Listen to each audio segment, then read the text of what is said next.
S പറഞ്ഞതുപോലെ എന്താണ് അരി കാണാത്ത കോഴി നെല്ല് കണ്ട പോലെയുള്ള ഒരാക്രാന്തം മൊത്തത്തിൽ ഈ വിഷയത്തിൽ ഉണ്ടായിട്ടുണ്ട് എന്നുള്ളതാണ് യാഥാർത്ഥ്യം. കാരണം ഇതിൽ വി ഡി സതീശനാണ് ഒന്നാമത്തെ കുറ്റക്കാരൻ, അല്ലെങ്കിൽ അദ്ദേഹത്തിന് പറ്റിയ വീഴ്ചയാണ്. അദ്ദേഹത്തിന് ഈ കാര്യങ്ങൾ വിശദീകരിക്കുന്നതെല്ലാം അദ്ദേഹം നുണ പറഞ്ഞ് മുന്നേറാൻ ശ്രമിക്കുന്നു എന്നൊക്കെയുള്ള ആരോപണങ്ങൾ നിലനിൽക്കെ ആ നിലയ്ക്കല്ല ഞാനതിനെ കാണാൻ ശ്രമിക്കുന്നത്. തൽക്കാലം അങ്ങനെ കാണാൻ ശ്രമിക്കുന്നതാണ് ഇപ്പോൾ ശരിയെന്ന് എനിക്ക് തോന്നുന്നു. വേറൊന്നുമല്ല, ഇതിൽ യഥാർത്ഥത്തിൽ ആരൊക്കെയാണ് വിക്ടിംസ്?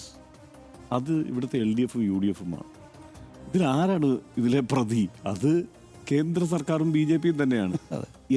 എന്തിൻ്റെ മേലാണ് ഈ ചർച്ച നടക്കുന്നത്? ഈ ലോ ഓഫ് ലാൻഡിൻ്റെ മേലാണ്. എന്താണ് ലോ ഓഫ് ലാൻഡ്? ഈ വഖഫ് നിയമ ഭേദഗതി നടപ്പായി കഴിഞ്ഞു. ഈ രാജ്യത്തെ നിയമമായി നിൽക്കുന്ന ഒന്നാണ്. അതിൻ്റെ സെക്ഷൻ 14 അതിൽ അത് അംഗീകരിക്കണോ വേണ്ടയോ എന്നുള്ളതിന്മേലുള്ള തർക്കം എവിടെയാണ്? സുപ്രീം കോടതിയിലാണ്. ഈ ഭേദഗതി തന്നെ വേണ്ട എന്ന് വയ്ക്കണം. ഈ നിയമത്തിനെതിരെയുള്ള നീക്കം സുപ്രീം കോടതിയിൽ നിൽക്കുന്നു. കേരളം അടക്കം അതിൽ കക്ഷി ചേർന്നിരിക്കുന്നു.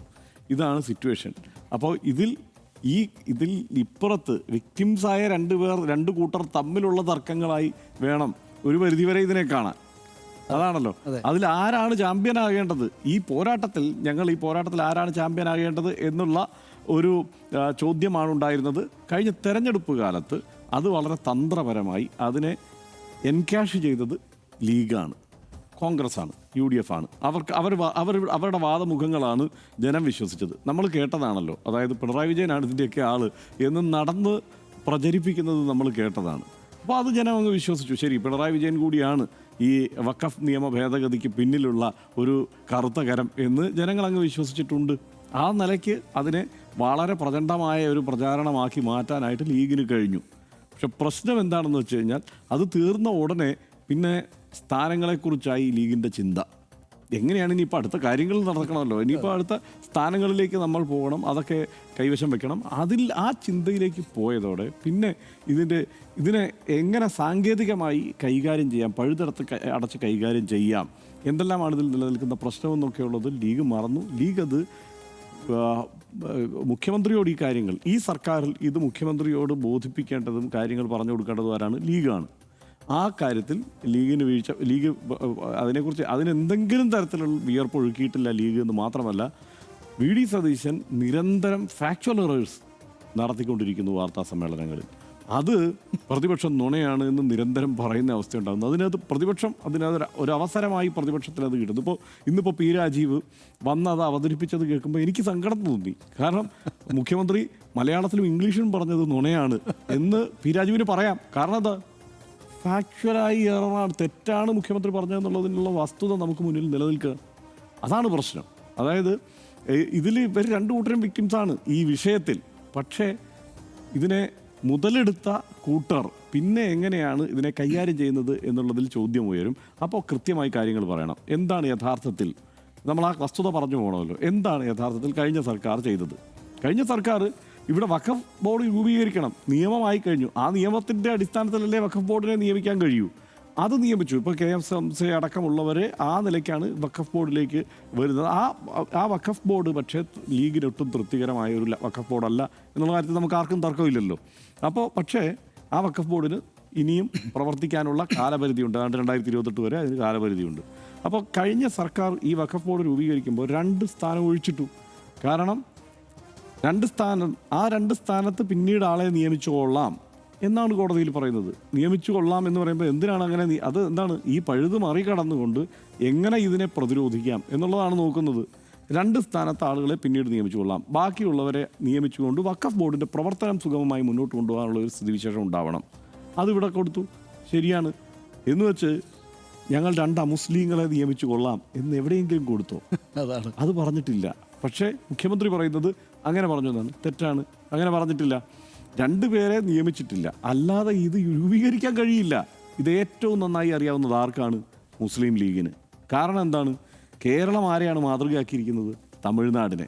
2025 നവംബറിൽ തമിഴ്നാട് രൂപീകരിച്ചത്. 2026 ഫെബ്രുവരിയിലാണ് കേരളത്തിൽ രൂപീകരിക്കുന്നത്. ഇന്ന് മുഖ്യമന്ത്രി പറഞ്ഞത് എന്താണ്? ആദ്യം വഖഫ് ബോർഡ് രൂപീകരിച്ചത് കേരളത്തിലാണ് എന്നാണ്, ഈ നിയമം ഉണ്ടായതിന് ശേഷം. തെറ്റാണ്. വീണ്ടും ഫാക്ച്വൽ എറർ. തമിഴ്നാട്ടിലാണ് അത് രൂപീകരിച്ചത്.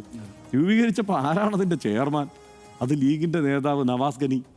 നവാസ് ഗനി ലീഗിൻ്റെ നേതാവ് തമിഴ്നാട്ടിലെ വഖഫ് ബോർഡിൻ്റെ ചെയർമാനായിരിക്കെ ഇതേക്കുറിച്ചൊരു മിനിമം അന്വേഷണം, ഒരു ഫോൺ എടുത്തിട്ട് നവാസ് ഗനിയെ വിളിച്ച് ചോദിച്ചിട്ടെങ്കിലും ഈ കാര്യത്തിൽ ഒരു നിലപാട് ലീഗ് സ്വീകരിക്കേണ്ടതല്ലേ? അപ്പോൾ അത് മാതൃകയാക്കി തന്നെയാണ് കേരളം മുന്നോട്ട് പോയത്. കേരളത്തിൽ മാത്രമല്ല, ബംഗാളിൽ ഇത് തന്നെയാണ് സംഭവിച്ചിട്ടുള്ളത്. എന്നിട്ട് അവരെവിടെയാണ് പോകുന്നത്? കോടതിയിൽ ഈ കേസിൽ കക്ഷി ചേരാനാണ്. കേരളവും സുപ്രീം കോടതിയിൽ കക്ഷി ചേരാൻ പോയി. എന്നിട്ട് അവിടെ എന്താണ് കേരളം പറയുന്നത്? ഇത് ഈ സെക്ഷൻ 14 എടുത്ത് കളയണം, അത് അംഗീകരിക്കാൻ കഴിയില്ല എന്നുള്ളതാണ് കേരളത്തിൻ്റെ നിലപാട്. അതാണ് നിലപാട്. അല്ലാതെ ഇന്നിപ്പോൾ മുഖ്യമന്ത്രി പറഞ്ഞതുപോലെ 2 മുസ്ലിങ്ങളെ ഉൾപ്പെടുത്താമെന്നന്ന് സർക്കാർ പറഞ്ഞിട്ടില്ല. ഈ പറയുന്ന ഇന്ത്യയിലെ ആദ്യത്തെ വഖഫ് ബോർഡ്, ഈ നിയമം വന്നതിന് ശേഷമുള്ള ആദ്യത്തെ വഖഫ് ബോർഡ് കേരളത്തിൻ്റെതല്ല. ഈ കുരുക്കിലെല്ലാം കൊണ്ട് ചെന്ന് ചാടിച്ചിരിക്കുന്നത് അദ്ദേഹത്തെ ഉപദേശിക്കുന്നവരാണ് ആരായാലും. അതല്ലെങ്കിൽ ഇപ്പോൾ സനീഷ് പറഞ്ഞതുപോലെ അദ്ദേഹം ഒരു അതിസാമർഥ്യത്തിലൂടെ പെട്ടെന്ന് വളയമില്ലാതെ ഇതങ്ങ് ചാടിയങ്ങ് പോയേക്കാമെന്ന് തീരുമാനിച്ചോന്ന് എനിക്കറിയില്ല. പക്ഷേ ഈ പറഞ്ഞതെല്ലാം പിശകാണ്. അതിനകത്ത് സംശയമില്ല. ഇത് മുസ്ലിം ലീഗ് ഇനിയെങ്കിലും ഈ കാര്യത്തിൽ സത്യസന്ധമായ ഒരു നിലപാട് സ്വീകരിക്കണം. സത്യസന്ധമായ നിലപാട് സ്വീകരിച്ച് PMA സലാം ഇനിയിപ്പോൾ ചന്ദ്രികയിലായാലും അതേക്കുറിച്ച് കൃത്യമായി ഒരു എഴുത്ത് എഴുതിയാൽ മതി. ഞാനീ പറഞ്ഞതുപോലെ നമ്മൾ 2 കൂട്ടരും വിക്ടിംസ് ആണ്. അല്ല, ആഗ്രഹിക്കാമല്ലോ. നമ്മൾ 2 കൂട്ടരും വിക്ടിംസ് ആണ്. നമ്മൾ ഇവർക്കെതിരെ ഒരുമിച്ച് പോരാടുകയാണ്. ഇവർ അന്നുമില്ലല്ലോ, ഇന്ത്യ മുന്നണിയല്ലേ. രാഹുൽ ഗാന്ധിക്ക് അത് പിരിച്ചുവിടാൻ താല്പര്യമുണ്ടെങ്കിലും ആത്യന്തികമായി ഇപ്പോഴും ബലത്തിൽ ഇന്ത്യ മുന്നണി എന്നുള്ള ഒരു സംവിധാനത്തിനകത്ത് നിൽക്കുന്നവരാണല്ലോ ഇവർ. അപ്പോൾ ആ നിലയ്ക്കെങ്കിലും കാര്യങ്ങൾ വിശദീകരിക്കേണ്ടതുണ്ട്. നമ്മൾ ഒരുമിച്ചാണ് അവിടെ പോരാടുന്നത് എന്നുള്ള തോന്നലോടെയെങ്കിലും കാര്യങ്ങൾ വിശദീകരിച്ച് കൊടുക്കണം. എന്നിട്ട് ഇപ്പോൾ സംസ്ഥാന സർക്കാർ സ്വീകരിച്ച നിലപാട്, അതായത് വഞ്ചനാപരം എന്ന് ഈ വിഷയത്തിൽ LDFനും കുറേയൊക്കെ UDFനെ പിന്തുണച്ച വോട്ട് ചെയ്ത വോട്ടർമാർ പോലും പറയുന്ന നിലയിലേക്ക് കാര്യങ്ങൾ എത്തിയിട്ടുള്ളത് എന്താണ്? സുപ്രീം കോടതിയിലെ വാക്കുകൾ ഇന്നലെ P. രാജീവ് ഷെയർ ചെയ്ത വീഡിയോയിൽ തന്നെ നമ്മൾ കണ്ടു. എന്താ?